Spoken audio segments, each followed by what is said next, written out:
Hello friends, आज के इस वीडियो में हम बात करने वाले हैं एक बहुत ही इम्पोर्टेंट पीएसयू आईपीओ के बारे में जिसका नाम है भारत कोकिंग कोल लिमिटेड। अगर आप पीएसयू आईपीओ फॉलो करते हो, अगर आप स्टील सेक्टर या कमोडिटी बेस्ड कंपनीज में इंटरेस्ट रखते हो, या फिर आप एक ऐसे आईपीओ को समझना चाहते हो जो इंडिया के इंडस्ट्रियल ग्रोथ से डायरेक्टली लिंक है, तो आज का वीडियो आपके लिए बहुत काम का है। तो इस वीडियो में हम भारत कोकिंग कोल आईपीओ को डिटेल में समझेंगे। कंपनी करती क्या है, आईपीओ का स्ट्रक्चर क्या है, फाइनेंशियल्स कैसे है, रिस्क क्या है, और एड में एक क्लियर इन्वेस्टर पर्सपेक्टिव से हम डिस्कशन भी करेंगे। तो वीडियो को एंड तक जरूर देखिएगा। तो मेरा नाम है तेजस मालस और मैं आपका इस वीडियो में स्वागत करता हूँ।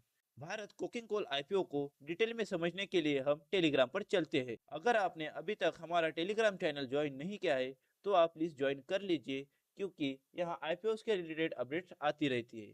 ग्रे मार्केट प्रीमियम सबसे पहले हम यहाँ पे अपडेट कर देते हैं।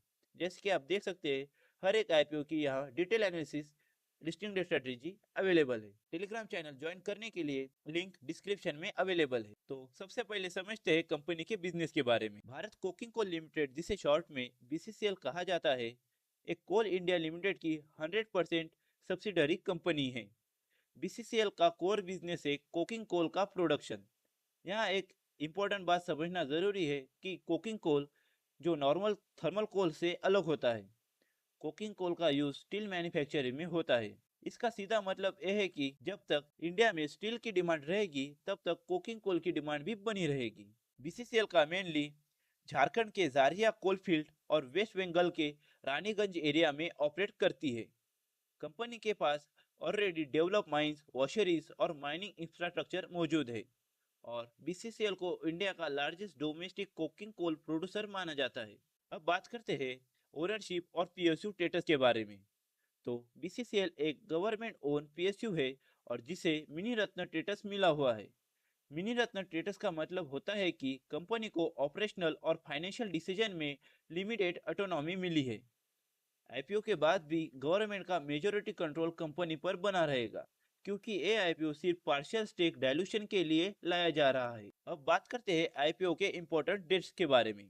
तो ये आईपीओ 9 जनवरी 2026 को ओपन होने की उम्मीद है और 13 जनवरी 2026 को क्लोज होगा। अलॉटमेंट एक्सपेक्टेड है 14 जनवरी को और लिस्टिंग हो सकती है 16 जनवरी 2026 को। ये डेट्स टेंटेटिव है और final date confirmation RHP file के साथ होंगी। अब बात करते हैं आईपीओ के स्ट्रक्चर के बारे में। तो भारत कोकिंग कोल आईपीओ एक 100% ऑफर फॉर सेल यानी ओएफएस है। इसका मतलब यह है कि आईपीओ में कोई फ्रेश शेयर इशू नहीं हो रहे हैं और कंपनी को आईपीओ से नया पैसा नहीं मिलेगा। सिर्फ कोल इंडिया लिमिटेड अपना कुछ स्टेक बेच रहा है। आईपीओ का टोटल साइज लगभग 1300 करोड़ के आसपास है। यह आईपीओ मेनली गवर्नमेंट के डिस इन्वेस्टमेंट प्लान का एक हिस्सा है। अब बात करते हैं आईपीओ के कोटा ब्रेकअप के बारे में।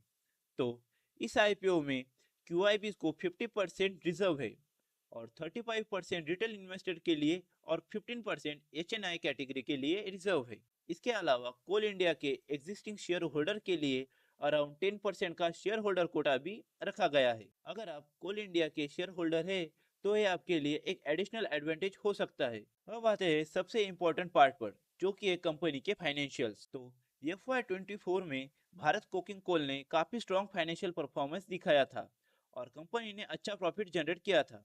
लेकिन FY25 और H1 FY26 में रेवेन्यू और नेट प्रॉफिट में गिरावट दिखाई दे रही है। इसका एक बड़ा रीजन यह है कि कमोडिटी साइकिल और स्टील सेक्टर की डिमांड। पॉजिटिव साइड की बात करें तो कंपनी कम्प्लीटली डेट फ्री है, जो पीएसयू कंपनी के लिए एक स्ट्रॉन्ग पॉइंट माना जाता है। लेकिन नेगेटिव साइड यह है कि बीसीसीएल का बिजनेस साइकिलिकल नेचर का है। स्टील डिमांड, कोल प्राइसिंग और गवर्नमेंट रेगुलेशन का डायरेक्ट इम्पैक्ट कंपनी के अर्निंग पर पड़ता है। अब बात करते हैं कंपनी के स्ट्रेंथ के बारे में। तो बीसीसीएल इंडिया का लार्जेस्ट कोल प्रोड्यूसर है।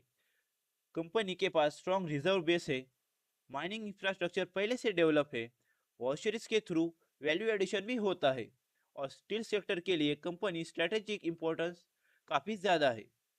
इंडिया जैसे डेवलपिंग कंट्री में स्टील की डिमांड लॉन्ग टर्म में रहने वाली है, इसलिए बीसीसीएल का बिजनेस रिलेवेंस भी लॉन्ग टर्म में बना रहेगा। और अगर बात करें रिस्क की, तो सबसे पहला रिस्क है कि कोल और स्टील की प्राइस बहुत ज़्यादा वोलेटाइल होती है। दूसरा रिस्क है स्टील इंडस्ट्री स्लो डाउन का डायरेक्ट इम्पैक्ट। तीसरा रिस्क है इन्वायरमेंटल और रेगुलेटरी प्रेशर्स।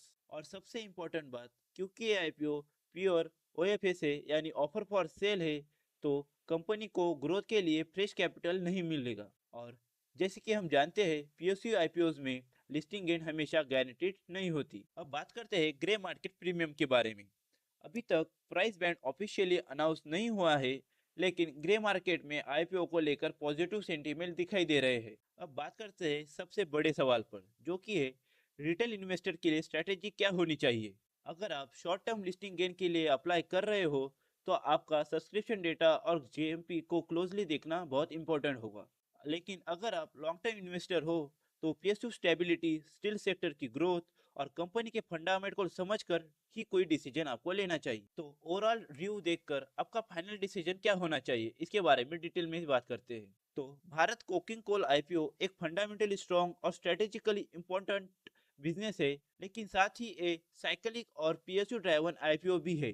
कंपनी स्ट्रॉन्ग है, लेकिन शॉर्ट टर्म वोलेटिलिटी और लिस्टिंग अनसर्टेनिटी को इग्नोर नहीं किया जा सकता। तो फाइनल डिसीजन लेने से पहले प्राइस बैंड, वैल्यूएशन और सब्सक्रिप्शन नंबर जरूर चेक करें। अगर आपको ऐसे ही IPO reviews, GMP updates, allotment chances और लिस्टिंग स्ट्रेटजीज चाहिए, तो चैनल को सब्सक्राइब कीजिए, वीडियो को लाइक कीजिए और डिस्क्रिप्शन में दिया गया टेलीग्राम चैनल ज्वाइन करना ना भूलें। और जैसे ही भारत कुकिंग कोल आईपीओ की आरएचपी फाइल अवेलेबल होती है, वैसे ही हम price band, valuation, subscription data के साथ और एक डिटेल रिव्यू आपको अवेलेबल करेंगे। तो मिलते हैं नेक्स्ट वीडियो में। धन्यवाद।